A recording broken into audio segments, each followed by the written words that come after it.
the judgment of the people, entertained by the federal leaders of the Hamiltonian school, has been seldom so strongly manifested as in the nominations for electors, without informing the voters whom the electors were to choose for president and vice president. In New England, a caucus is held, an electoral ticket is formed, and the citizens are called upon to vote for it. Such is the case in New Jersey. But in no instance have the people been told whether Jefferson or Pinckney, Clinton or Ellsworth were to be supported.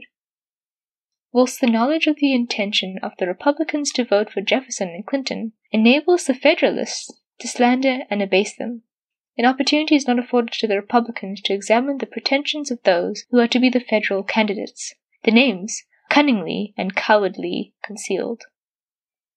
This concealment, however, marks the weakness of the Federalists as a party, and the little weight which the names of any of their leaders has with the people. Philadelphia, Aurora, November 6, 1804. As we've seen in the elections that we've covered thus far, the elements of presidential elections and national campaigns that we take for granted as fundamentals in the present day, 2020 as of this recording, were still either in their infancy or not yet conceived in the campaigns of the early republic. As our opening quote suggests, it seems like there was still much doubt, even in early November 1804, as to who the candidates were that the electors from some of the states in the Northeast would actually be voting for to carry out the next presidential term. We'll return to the ins and outs of the election of 1804 in a bit, but I'd like to take this opportunity to welcome you to the presidencies of the United States. I'm your host, Jerry Landry. Special thanks to Thashira Pather of the Legendary Africa podcast for providing the intro quote for this episode. Legendary Africa examines the folklore from various cultures across the continent of Africa and the insights that these myths and legends provide us in understanding the peoples that recount these tales even in the present day. Once you get done with this episode, be sure to give Legendary Africa a try. Believe me, you won't regret it. You can find Legendary Africa at Linktree, that's linktr.ee/Legendary Podcast, all one word. As we've already seen in recent episodes, the year 1804 was a time of change for many folks, including one that you may not remember unless you have a really good memory. Back in episode 2.17, we were introduced to an Adams appointee to the Supreme Court, Alfred Moore of North Carolina. As I explained in that episode, Moore is not one of the better-known Supreme Court justices. Indeed, we can't even talk about Moore in the context of the most famous Supreme Court case of the early Republic, Marbury v. Madison, as Moore did not rule in that case. As he was assigned to the long and strenuous Southern Circuit, he was delayed in his return to Washington, D.C., and thus only arrived to hear the last witness in that case. As described by historian, not future president, James Buchanan, quote, "The remainder of his career became a story of missed opportunities. Part of the reason why Moore is not better known or considered influential during his time on the court is that apparently he suffered from ill health for part of his tenure. Circuit riding did not help matters, and thus, on January 26, 1804, Moore resigned from the court, having served just shy of 4 years. As we bid farewell to Justice Moore, I feel that we should note that he returned home to North Carolina and devoted the remainder of his life to helping to build up the University of North Carolina. Though I'm not a UNC grad, I have to admit that, as a North Carolinian, I share with my fellow citizens a sense of pride about our flagship state university, as well as all of the many institutes of higher education in our state that contribute so much to our communities and to the world. So I could not let Moore's work in his later years go unremarked upon. Alfred Moore died on October 15, 1810, at the age of 55, and though he was noted as being, quote, among the leaders of the North Carolina bar of his generation, I've probably talked about him much more than you'll ever hear anyone else discuss him in the context of presidential history or indeed in Supreme Court history. With Moore's retirement, after 3 years of waiting, President Jefferson finally had an opportunity to appoint a new justice to the Supreme Court. To maintain the geographic balance on the court, Jefferson looked to the South for candidates. Whether there was a political element to it, with his Federalist opponent in the upcoming presidential election being from the same state, I haven't been able to find any evidence one way or the other. But it does seem that Jefferson did soon narrow his focus to potential candidates from South Carolina, as he wrote some notes about possible contenders on February 17th, all of whom were from the Palmetto State. Naturally, all 5 were Democratic Republicans, but he did make note of one of the candidates, John Julius Pringle, that he was, quote, wavering once in his allegiance to the party. With Burr still in mind, and adding in the fact that Jefferson felt that it was unlikely that Pringle would, quote, accept a commission which should call him from his home in Charleston, that was one candidate marked off the list. Thomas Watties he dismissed as, quote, so sickly that he would not be able to ride, and likewise, he felt that Louis Trevisant was, quote, of such total feebleness of body as to be quite unfit. The list was then narrowed to 2, William Johnson and Theodore Galliard. As the president compared both Trevisant and Galliard's qualifications for the office to Johnson, it's not hard to tell who the top candidate was in Jefferson's mind. Thus, on March 22nd, Jefferson sent in Johnson's nomination to the Senate, and 2 days later, the nomination was duly confirmed. So who was this new Supreme Court justice, you ask? William Johnson was born near Charleston a few years prior to the start of the American Revolution in December 1771. Though Johnson himself was far too young to be involved in the conflict, his father was quite active in the independence movement and was captured by the British during the invasion of Charleston. Like a good number of Southern young men from the planter class, including James Madison, Johnson attended the College of New Jersey, which we now know of as Princeton, from which he graduated first in his class in 1790. Upon his return to Charleston, he actually read law under our old friend Charles Cotesworth Pinckney and was admitted to the bar in 1793.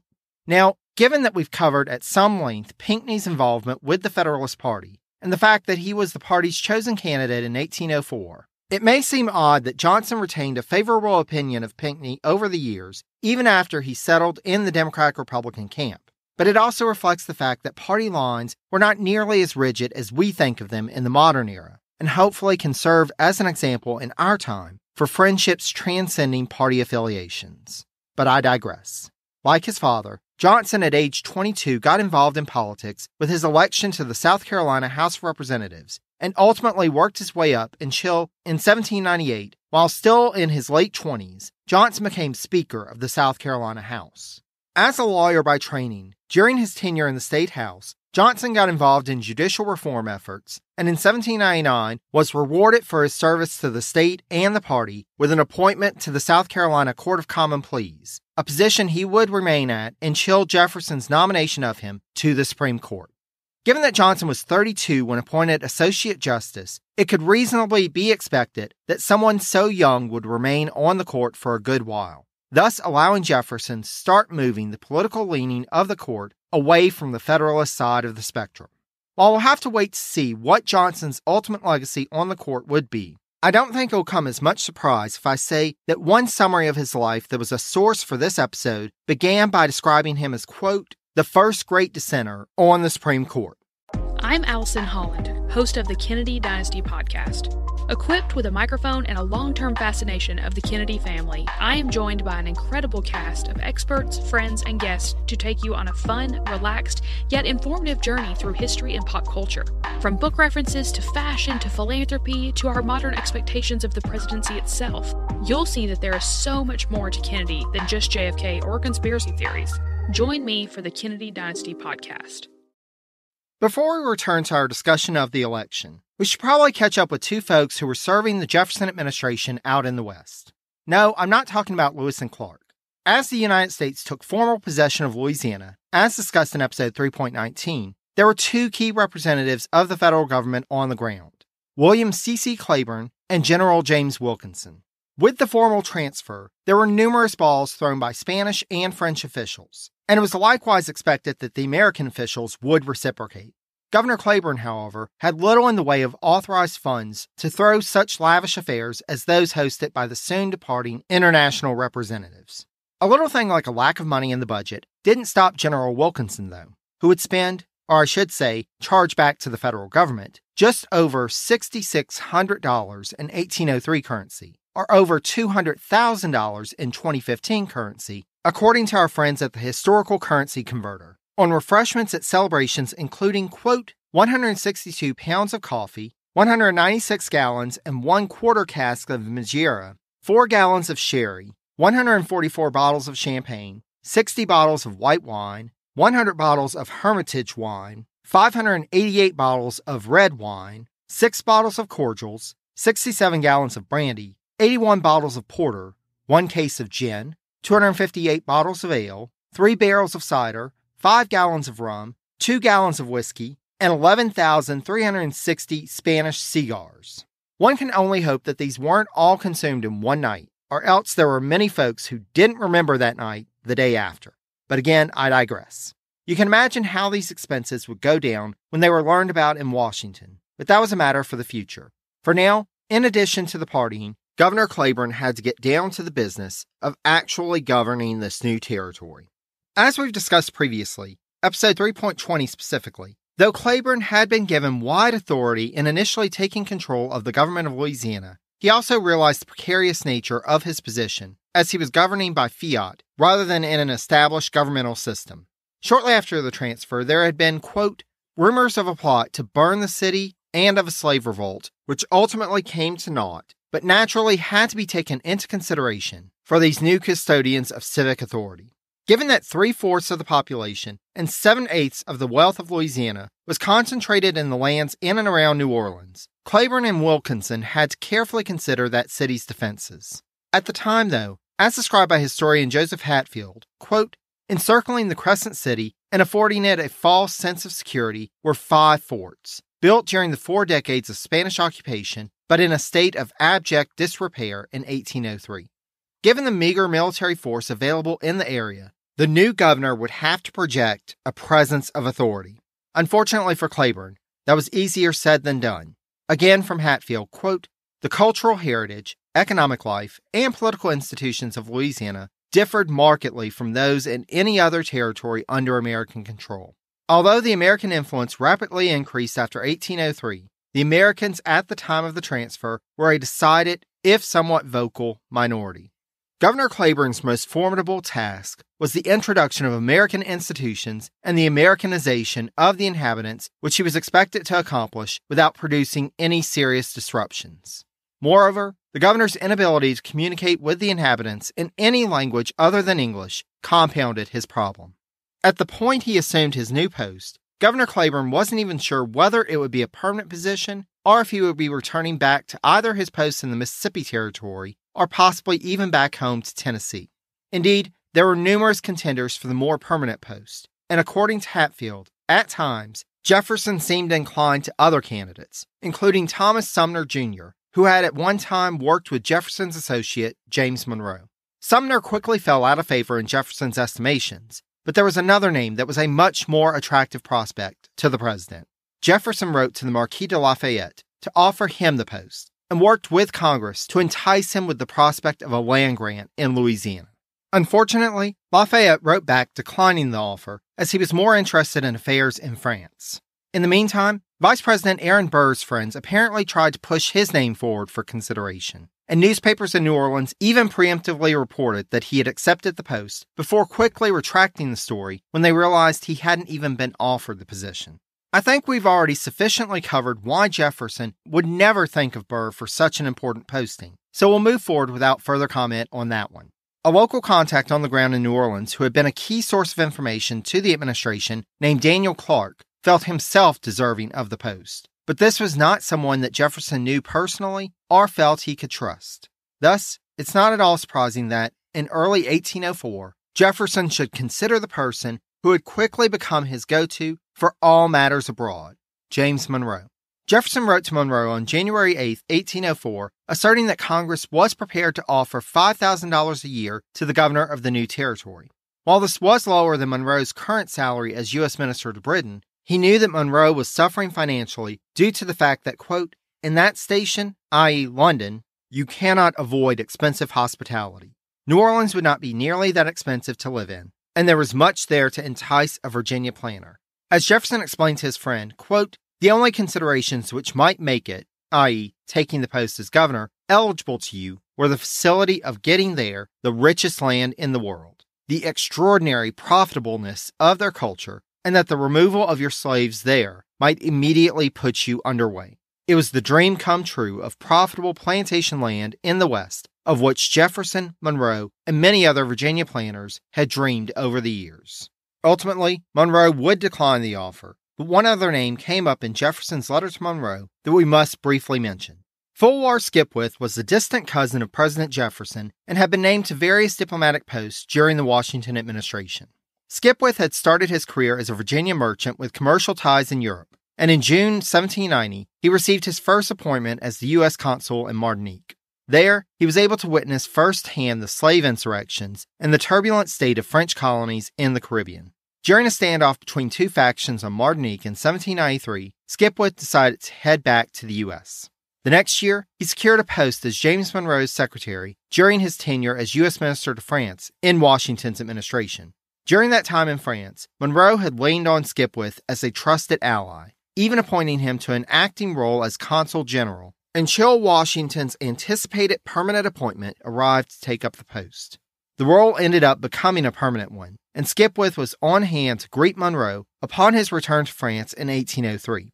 Despite, or perhaps because of, Skipwith's extensive service record, Jefferson wrote in his letter to Monroe of January 8th that, quote, Fulwar Skipwith wishes office in Louisiana, but he should be made sensible to the impossibility of an office remaining vacant till we can import an incumbent from Europe. That of governor is the only one for which the law has made that sort of provision. Besides, he has been so long absent from America that he cannot have habits and feelings and the tact necessary to be in unison with his countrymen here.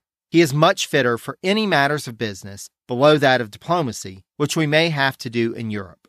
We'll just have to wait to see whether it's in Europe or North America that Skipwith re-enters our story. But a quick side note as to one other person who is interested in the governorship, as it may be a name with which you are familiar. At this point in his career, Andrew Jackson had already served in the U.S. House of Representatives and the U.S. Senate. Granted, they were brief tenures, but he had already spent some time in the seat of federal power. Following his resignation from the Senate, Jackson had been chosen for a seat on the Tennessee Superior Court and used his time in this service to build up his political power at the state level. With the Louisiana Purchase, Jackson began to turn his mind to the governorship of the new territory and enlisted the aid of his friends and supporters to secure the position. Despite the recommendations offered by others, as noted by Jackson biographer Robert Remini, quote, Jefferson probably gave Jackson little consideration, knowing what he did of the Tennessean and his performance in the Senate.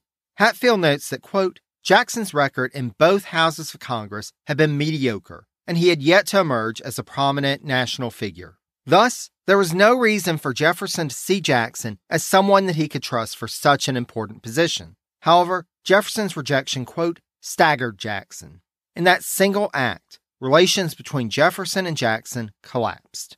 It galled Jackson to be refused. It humiliated him to be passed over. Naturally, we'll be coming back to Jackson later, but for now, let's turn our attention for a moment to Jefferson's ultimate choice for the position, the interim governor, William C.C. Claiborne. Claiborne had not been passive when it came to obtaining the governorship.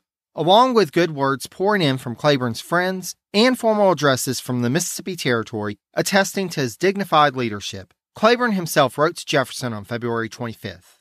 Though he admitted to, quote, the incessant toil and anxiety of mind which I have experienced since my residence in this city, united with the heavy expenses attending housekeeping, I must confess, sir, that the confidence of the present administration is to me an inestimable treasure.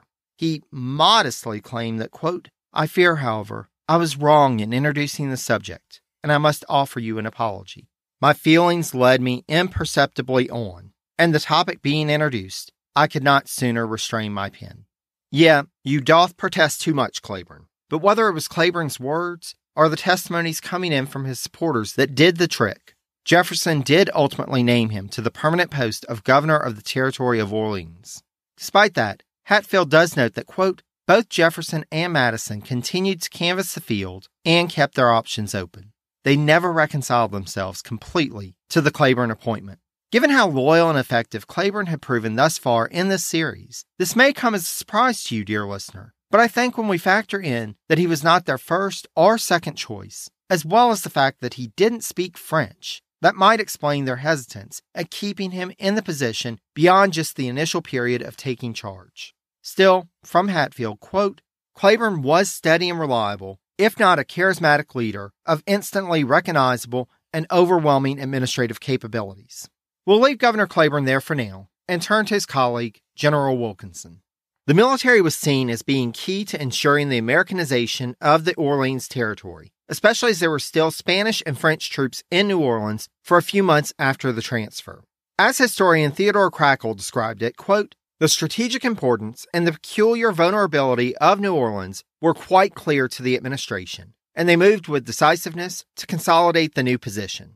As the senior officer of the U.S. Army, Wilkinson couldn't be expected to stay in New Orleans forever, so Lieutenant Colonel Constance Freeman was ordered to the area to take command of forces in the region. Wilkinson, meanwhile, was making plans of his own and taking advantage of the opportunity being in New Orleans provided him.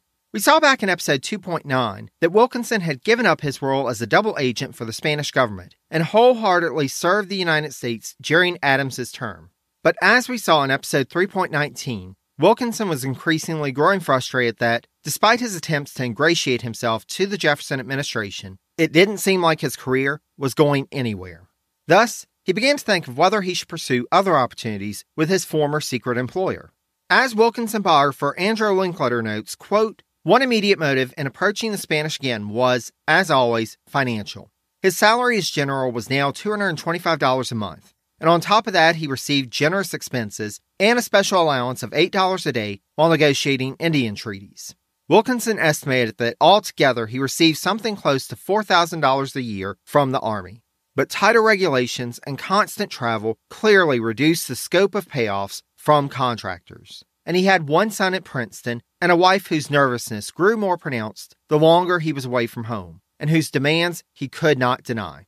Thus, in February 1804, Wilkinson arranged a meeting with the Spanish governor of West Florida, Vicente Foch, who happened to be in New Orleans at the time. In their meeting, Wilkinson offered his thoughts on how the Spanish should approach their ambitions in the Western Hemisphere following the Louisiana Purchase, then threw in a mention of his quote-unquote considerable embarrassment that his salary as a Spanish agent had not been paid to him for 10 years. He thought that Foch could rectify the situation, though, by giving him the $20,000 he was owed before he left New Orleans to return to Washington to meet with Jefferson, and in turn, Wilkinson would provide the Spanish with, quote, the administration's plans for Louisiana and the president's innermost thoughts. Linkletter notes, quote, that Foch should have taken seriously the request for such a gigantic sum says much for the value of the general's past services. Despite that, Foch simply didn't have that kind of money lying around. Thus, Wilkinson generously said that he would gladly accept $10,000, please and thank you. Again, though, this was more than Foch could supply. Thus, Wilkinson turned to another Spanish official who happened to be in New Orleans, Casa Calvo, and in meeting with him was able to secure a promise for an immediate payment of $12,000. In exchange, Wilkinson wrote his third strategy paper for the Spanish government. This paper, titled Reflections, quote, delineated the consequences of the Louisiana Purchase, that the irresistible drive of settlement would now sweep westward across the Mississippi, unless Spain could stop it. Wilkinson proposed that Spain should offer the U.S. the Floridas in exchange for Louisiana and lock down the deal by offering to pay the U.S. back the $15 million paid for Louisiana, along with, quote, any other expenses the United States might have incurred.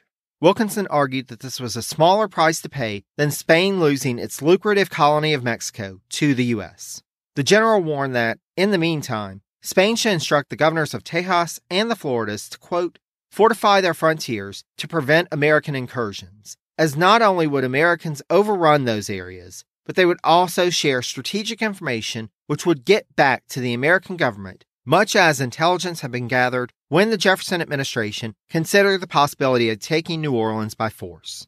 Likewise, Wilkinson shared with the Spanish government top-secret information about the Lewis and Clark expedition, and recommended that the Spanish, quote, detach a sufficient body of chasseurs to intercept Captain Lewis and his party, and force them to retire or take them prisoners.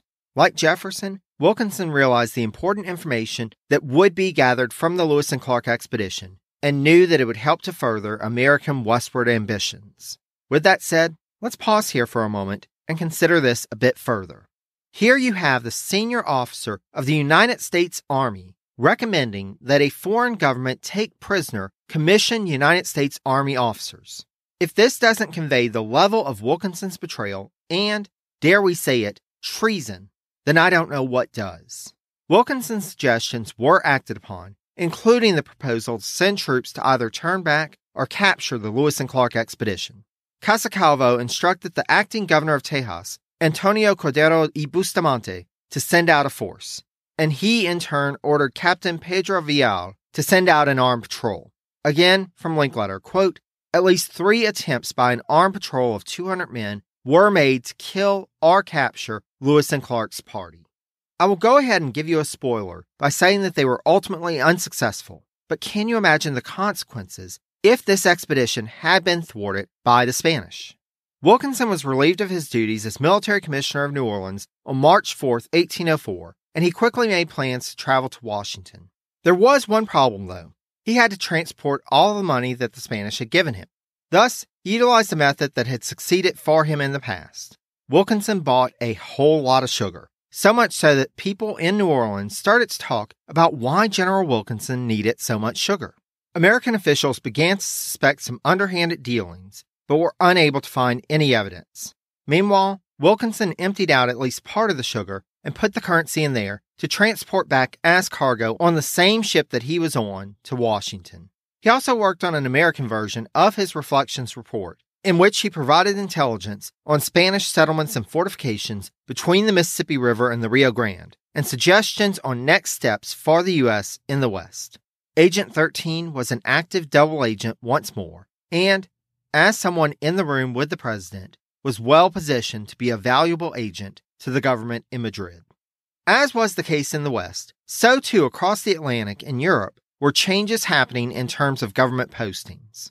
Since the Louisiana Purchase, U.S. Minister to France Robert Livingston had been an unhappy man. One of the provisions of the Louisiana Purchase Treaty was a commission established to evaluate American claims on France. 2 of the commissioners named, however, were destined to end up clashing with Livingston before they even arrived in Paris. William McClure and James Mercer were from Virginia and were close associates with Monroe. As discussed in episode 3.19, Monroe and Livingston had already butted heads, and their relationship was growing ever cooler. Livingston was very concerned about who would get credit for diplomatic triumphs, and thus had worked to get the Louisiana Purchase done before Monroe's arrival, then after worked to promote his own cause in claiming more credit for the triumph than his associate Monroe. Meanwhile, Livingston had worked to get the negotiations with the Spanish over the Floridas moved to Paris so that he could be involved. Knowledge of his efforts to keep Monroe from getting credit had reached Democratic-Republican circles in the U.S., and Mercer had apparently already commented on Livingston's attempts to claim credit for the purchase of Louisiana. Thus, when they and the third commissioner, Isaac Cox Barnett of New Jersey, arrived and began their work in the beginning of October 1803, Livingston soon fell out with them, claiming that they were holding up the process by quibbling over the details of the records regarding the claims. He wrote to Monroe on October 8th, blaming McClure as being the main cause of the holdup, and, quote, intimating that Monroe had influenced McClure. As Livingston kept on with his critique throughout the month, the commissioner's patience finally broke, and they wrote to Livingston on October 29th explaining that he was, quote, unconnected with the board, and that they were answerable, quote, only to the administration of the United States. Likewise, Monroe wrote on that same day to Livingston, quote, that the commissioners are responsible for their own conduct, not we. A contrary construction would degrade them into nothing. The battle between the commissioners and the U.S. minister kept up for months, with the commissioners accusing Livingston in late March 1804 of going behind their backs to give assurances to those whose claims were rejected that he would work with the French Treasury to get them restitution. Livingston got no support from the government back in Washington on the matter either, and as the French government in the spring of 1804 got concerned over the slowness of the commission's work, Livingston decided to take a vacation to England. However, even this landed Livingston in controversy as rumors started flying that Livingston was there as an emissary from Napoleon's government to discuss peace between Britain and France. Considering that his arrival was around the time of William Pitt's assuming the premiership from Henry Addington, there was already much speculation in the air. While Livingston delighted in the attention, claiming that, quote, my arrival made as much noise and speculation as if I'd been the Cham of Tartary or Prester John. As with his feud with Monroe and with the Commission, Livingston was proving to be a continued embarrassment to the administration. Luckily, Jefferson and Secretary of State Madison had an out to the situation. As early as March 1803, Livingston had written to Jefferson that, quote, I had in no event determined to remain here longer than till the next spring, and consistently in letters written to Jefferson and Madison the next few months expressed his wish to retire from his post. However, the last mention of it was in a letter on June 11th. Thus, Madison brought it back up in a letter on February 7, 1804, asserting that, quote, having been in constant expectation of hearing whether you persisted or not in the intention last expressed of returning home next spring, I have thus far delayed sending you a letter of leave, which if not to be used, I considered as most proper not to forward. He also reminded Livingston that he had already sent a letter giving him permission to leave his post when they were still trying to decide whether he or Monroe would go to London to negotiate with the British after Rufus King left his post, as discussed in episode 3.19. The message was pretty clear. You're free to leave at any time. Please, please, please, leave at any time. Meanwhile, the administration did not wait for a reply from Livingston before it began its search for a replacement. While I haven't been able to find any primary documents outlining the thought process of the administration, as has been identified by historians, there are clear reasons to justify the man ultimately chosen for the post. John Armstrong, Jr. of Carlisle, Pennsylvania, had served in the Continental Army under Hugh Mercer and Horatio Gates, but his service is marred in terms of American history as he was the anonymous author of a document that was at the heart of the Newburgh Conspiracy in 1783, where General Washington had stepped in to address discontent among the ranks and delivered his famous quote, "Gentlemen, you will permit me to put on my spectacles, for I have grown not only gray, but almost blind in the service of my country." As his role in the conspiracy was not publicly known, Armstrong transitioned into a role in state government in Pennsylvania after leaving the Army. He then moved to New York in 1789 after marrying Alida Livingston, a sister of Chancellor Robert R. Livingston. Yes, that same Robert R. Livingston that he would be replacing as U.S. Minister to France, but more on that in a moment. Though he would be associated with the Livingstons, as noted by Armstrong's biographer C. Edward Skene, Armstrong, quote, still retained a degree of independence. Thus, he was able to navigate through the familial alignments and rivalries that made up New York politics at the time to be chosen as a U.S. Senator in November 1800.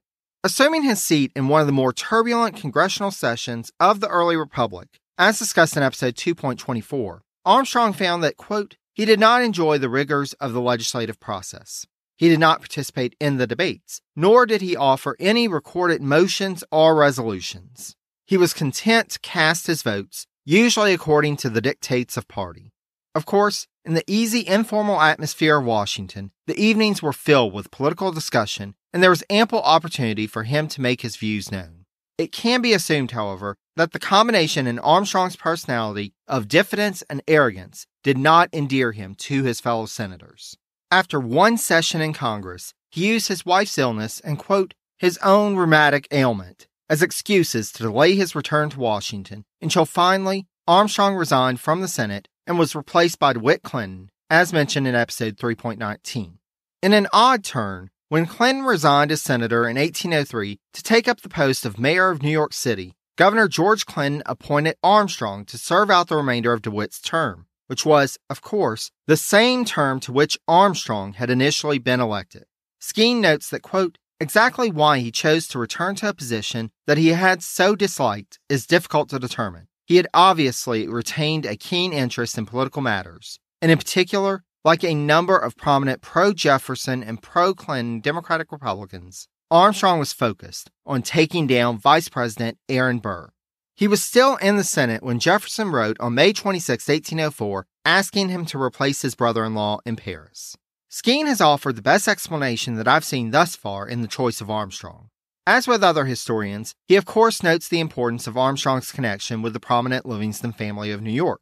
However, he also explains that, quote, the decision was probably based more on their, i.e., Jefferson and Madison's, estimation of the man. Despite his lack of diplomatic experience, Armstrong's knowledge of world affairs was extensive, and he was noted as a scholar, which to men such as Jefferson and Madison was a valuable asset. Armstrong was also a skillful writer, an important qualification for a diplomatic post. Finally, he was sufficiently wealthy to afford the expense of the mission, he was cultivated, and he was experienced enough politically to represent American interests adequately at the French court. Indeed, knowing that the pay was not great for the post, Jefferson, as a former U.S. Minister to France himself, assured Armstrong, quote, that a man may live in any country on any scale he pleases, and that, though it seemed like Livingston was living the high life at great expense in Paris, quote, this procures one some sunshine friends who like to eat of your good things, but has no effect on the men of real business, the only men of real use to you, in a place where every man is estimated at what he really is. Armstrong accepted the post, but admitted in his reply to Jefferson his doubts, quote, in my own qualifications to discharge the highly important trust. The money, however, was not an issue for him as, quote, my family and myself have long since found out the secret of living within our income. As the new U.S. Minister to France prepares to take up his post, let's leave him and return back to the subject of the presidential election. Starting on the Democratic-Republican side, there was an active push to organize their campaign efforts. At the Congressional Caucus of February 25th, discussed last in episode 3.21, a campaign committee was organized, with one congressman per state being appointed. They then worked to organize state and local committees in states that were not solidly Democratic-Republican. Throughout the year, Democratic-Republicans organized parades, celebrations, and dinners to boost support. For example, in Philadelphia, a parade and dinner were held on May 11, 1804, to celebrate the Louisiana Purchase. Naturally, newspapers also were seen as playing a key role in getting the message of the pro-Jefferson faction out there, and Samuel Harrison Smith of the National Intelligencer was at the heart of that network. His paper, as noted by historian Manning Dower, quote, provided a ready forum for a long series of articles defending the administration. Smith had access to the White House, and his articles were immediately copied in other Republican papers from Georgia to Maine. For the entirety of the year, supporters of Jefferson kept up a constant message of highlighting the successes of the administration, with the Louisiana Purchase being the most prominent, and of Jefferson's record of, quote, simplicity and frugality in government. Just as organized as Democratic-Republicans' efforts were, on the other side of the aisle, it can hardly be said that there was a Federalist campaign effort. Again, from Dower, quote, in some states, there was simply no Federalist campaign whatsoever. With the election of Jefferson, except in New England, Delaware, Maryland, and South Carolina, the Federalist Party disintegrated at the state level and lost much of its strength in Congress. At the same time, the admission of new states in the West still further discouraged the Federalists, since the party which stressed aristocratic leadership never had strength in the frontier territories. Likewise, Federalist newspapers were not nearly as adept at promoting a consistent campaign message as the Democratic-Republican papers. Though noting that there were more Federalist papers, Dower explains that, quote, the Federalists catered the content of their newspapers to shipping, to the professions, and to the established families, while the, quote, style of Democratic-Republican papers was lively, and they had, quote, news directed to the average person. Indeed, as noted in our opening quote, publicly at least, there wasn't much mention of there actually being a Federalist ticket for president and vice president.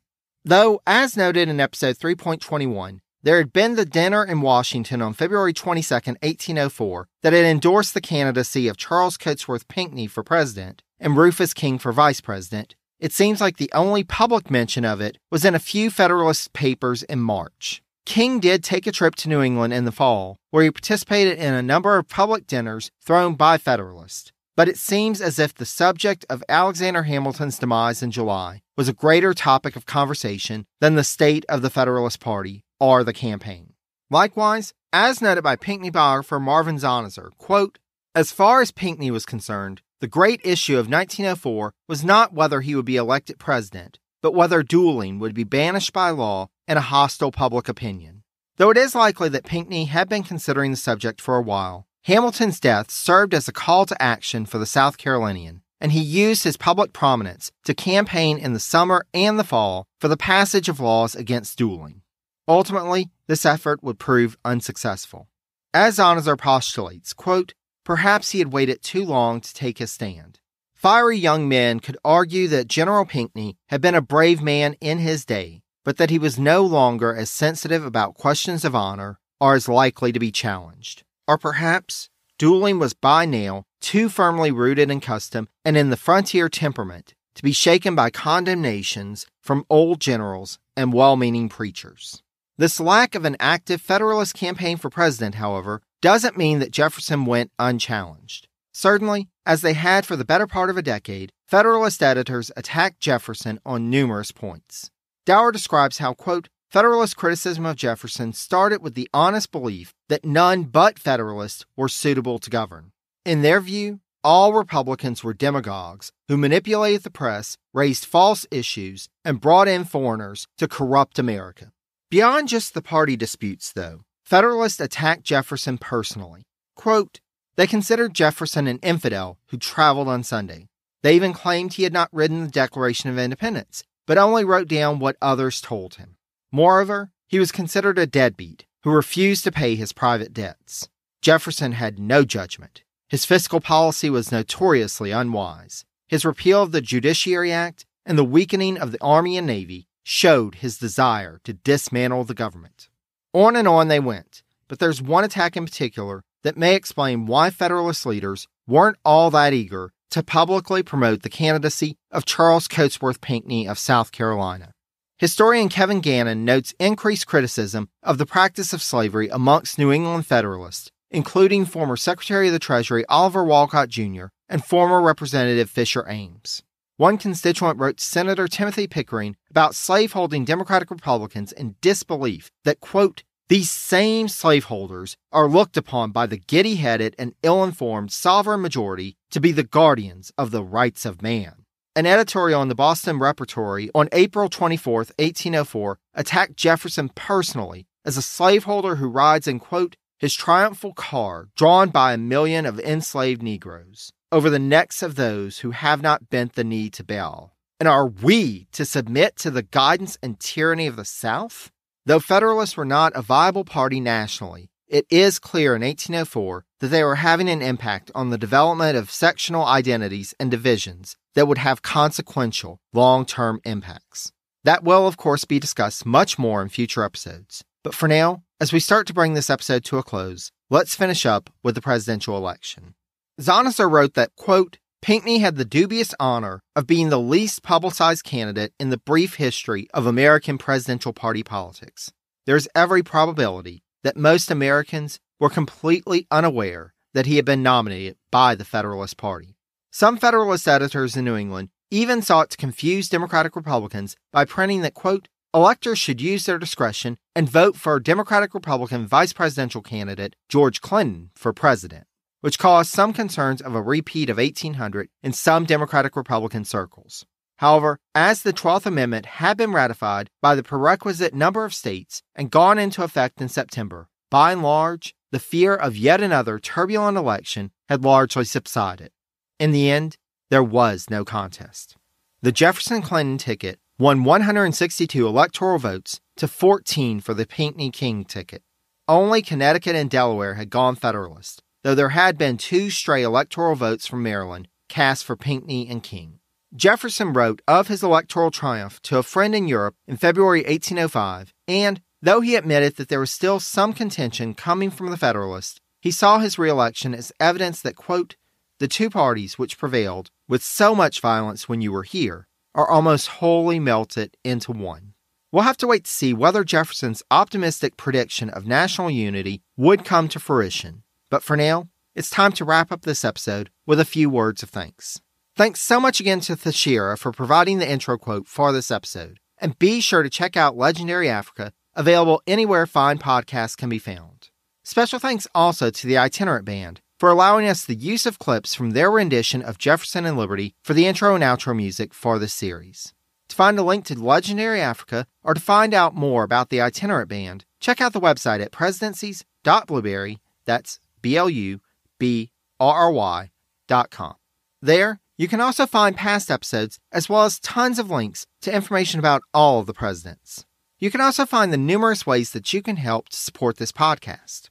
As the holiday season is coming up, you may want to check out the Hero Soap Company's new line of body wash, as well as their bar soaps, as a cleansing and refreshing gift for a friend or family member. If you use the promo code Presidencies at checkout, not only will you be helping the podcast, you'll also get 10% off of your purchase. You can find the link on the website or search for Hero Soap Company in your search engine of choice. You can also become a patron of the podcast for as little as $1 per month by going to patreon.com/presidencies. As always, I can't thank our patrons enough for their continued support. If you'd like to connect with me on social media, I'm available on Facebook at Presidencies, on Twitter at Presidencies89, and on Instagram at Presidencies Podcast, all one word. For any questions or comments, you can either reach out through social media or send me an email at presidenciespodcast, again, all one word, at gmail.com. Finally, I'd like to thank you for listening. Until next time, stay safe and healthy, be kind to one another, and take care, dear friends.